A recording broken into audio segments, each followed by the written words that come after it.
Hi, I'm Tracy, VE3TWM. Thank you for tuning in to Outdoors on the Air.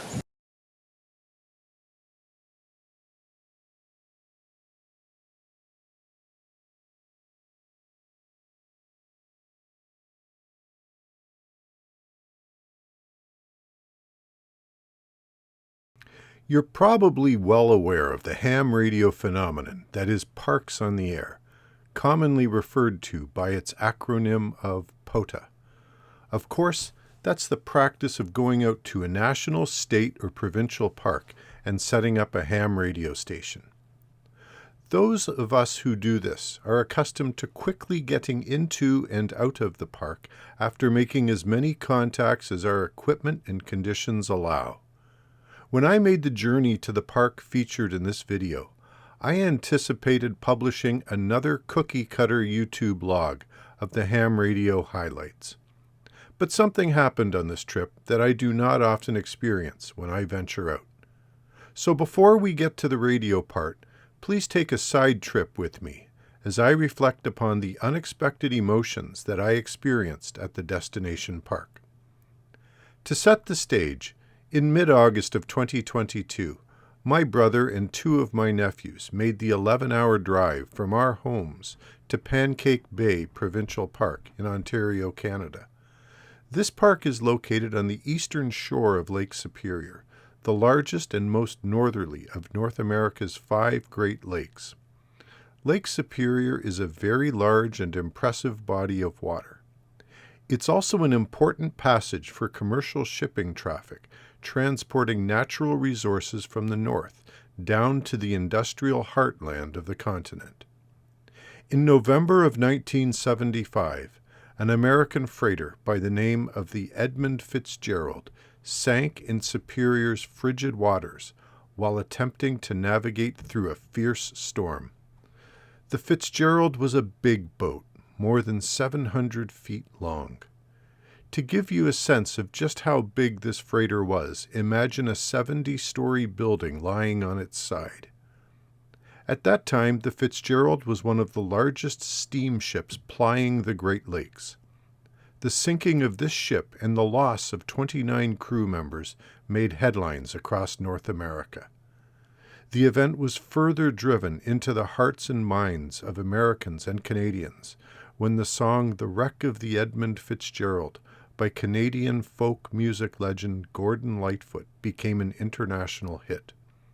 This powerful, haunting tune captured perfectly the horror the sailors must have gone through as the mighty ship attempted to reach calmer waters. Why am I giving you this history lesson? After all, this is a ham radio video. Here's why. My brother and I previously made the long trip to Lake Superior back in 2020, when we camped at Lake Superior Provincial Park. During our stay, we made a point of hiking a few of that park's trails to enjoy the spectacular scenery this part of Canada offers up in spades. Unfortunately, we ran out of time to do the one trail we really wanted to do, the Edmund Fitzgerald Trail at nearby Pancake Bay Park. As we drove home from that trip, we committed to each other that we would one day return to hike that trail. What made the effort to drive such a long way a second time worthwhile? The Edmund Fitzgerald Trail takes the hikers to a lookout over Lake Superior. The lookout offers a view across the lake to the spot where the great ship went down. My brother and I were both teens when the Fitzgerald went down, but I remember watching the news stories on TV. A couple of years later, when the song vividly retold the tale, both of us were touched again by the thought of the great tragedy. It was this early experience that made the two of us want to do the hike and look out over the lake to try and imagine what that awful day was like for those men on board. Once at the park and having set up our campsite, we drove to the trailhead. After moving generally uphill along the trail for a little over an hour, we arrived at the lookout. As I stood up there in bright sunshine, gazing out toward the placid sea, I tried to picture the weather that occurred that day back in November 1975. The pitch-black darkness of the storm, a gale-force wind, high seas more than 30 feet tall, and the ship itself reeling in response to the terrible conditions. I imagined the courage, the hope, and the fear those men must have felt. Those were ordinary people, in many ways just like you and I, who were just trying to make a living and found themselves on a great freighter. It seems probable to me that many of them never truly considered they would ever face that type of situation. As I pictured the scene, I was overcome with goosebumps, just as I am experiencing them now as I read these words. There is something truly moving about this lookout, and I am glad I had the chance to experience it, and just for a moment, join with those men in the last hours of their lives. So again, you ask, what does this have to do with ham radio? I have an ask of you, all of you who do Parks on the Air activations. Here it is. Some parks, maybe most parks, are just parks that have been set aside for the enjoyment of us all.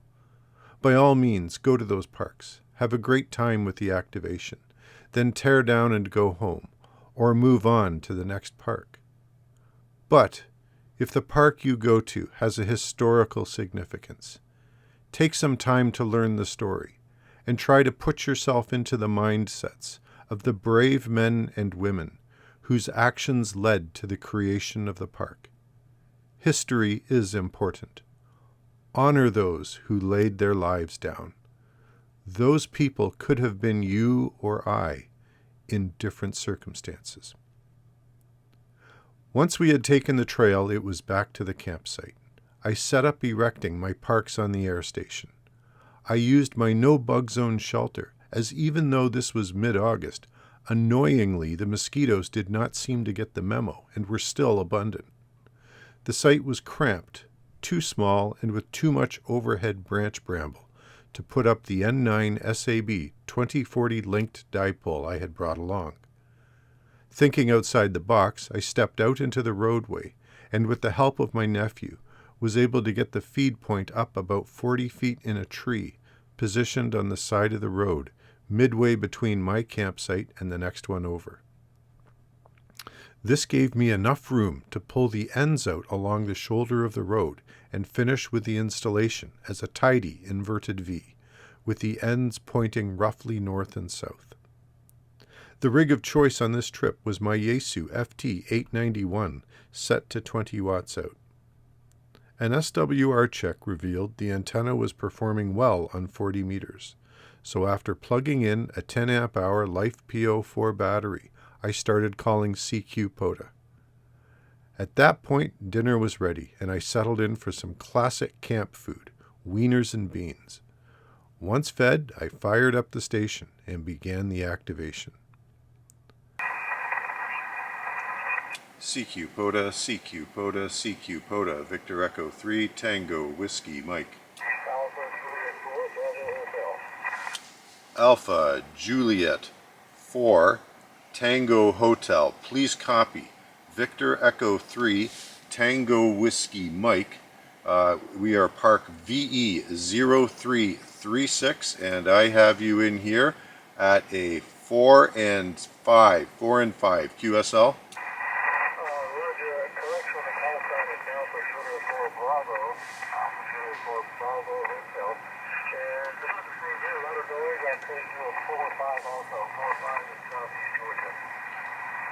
Copy the 4 and 5 in southeast Georgia. Joseph, thank you very much for the contact.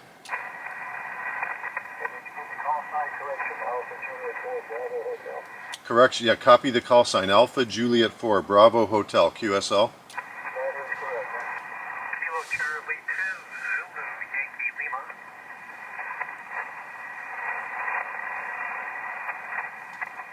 Is that Kilo Charlie 2, Yankee Zulu Lima? Negative. Zulu Yankee Lima. Over. Kilo Charlie 2, Zulu Yankee Lima. Is that Ronald? Roger, that is Ronald. Hey Ronald, thanks so much for the contact. I've got you in here. I'm giving you a 5 and a 7, 5 and a 7 from VE0336 QSL. QSL, you're a good 5-7 also here in Lockport, New York. Good to work here on 40 meters and parks on the air. Over. Kilo Bravo 8 Zulu Romeo Romeo. Is that Kilo Bravo 8 Zulu Romeo Romeo? Roger, roger. Hey Kevin, I've got you in here. I've given you a good 5 and 7. 5 and 7 into VE0336 QSL. Hey, Roger, I got you, let's see, I give you a 5-7 here in J.Y., Kentucky. If you could I get your part number again, please?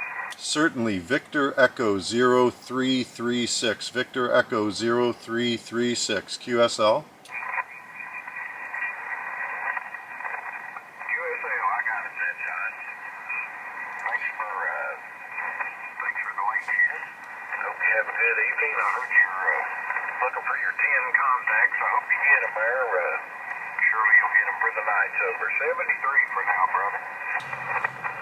Whiskey 9, Delta, Delta Papa. Whiskey 9. Delta, Delta, Papa. Was there a Whiskey 9 Delta, Delta, Papa? Roger that. His name is Dan over here in Northern Illinois. You're a 5-9, 5-9. Hey Dan, you are also a 5-9 into Park Victor Echo 0336 QSL. Copy to Victor Echo 0336. Thanks so much for the park and the late night shift. 73 and good luck. Victor Echo 3, Tango Whiskey Mike, W4PZ in. W4 Papa Charlie. Did I copy W4 Papa Charlie November? Whiskey 4 Papa Zulu November. Whiskey 4 Papa Zulu November. Whiskey 4 Papa Zulu November. Have I got a gentleman by the name of Mark? QSL, and I just happened on you quick. If you could give me your call sign one more time, I'd appreciate it. No trouble at all, Mark. The call sign Victor Echo 3 Tango Whiskey Mike. Victor Echo 3 Tango Whiskey Mike from Park VE 0336 QSL. QSL on the call sign. Can you give me the park one more time, please? Victor Echo 0336. Victor Echo 0336 QSL. Victor Echo 03, and what was the last number, please? 0336. 0336. 0336 QSL. QSL, you came in pretty good that time. You're about a 5 and 7, and occasionally you're coming in at the 5 and 8. So appreciate the activation and copy it pretty well when it's not so much static. By the time I pulled the plug and brought down the antenna, I had made 42 contacts. Given I was splitting time between radio and family, this was a result I could be happy with. With a feeling of accomplishment, we packed up and made the long trip home. Memories were created, and the spectacular scenery will be forever etched in our minds. I'll see you again, Northern Ontario. That's all for this time. Thank you for watching. Now it's your turn. Get out of the shack, get outdoors, and get on the air. 7-3 from Tracy, VE3 TWM.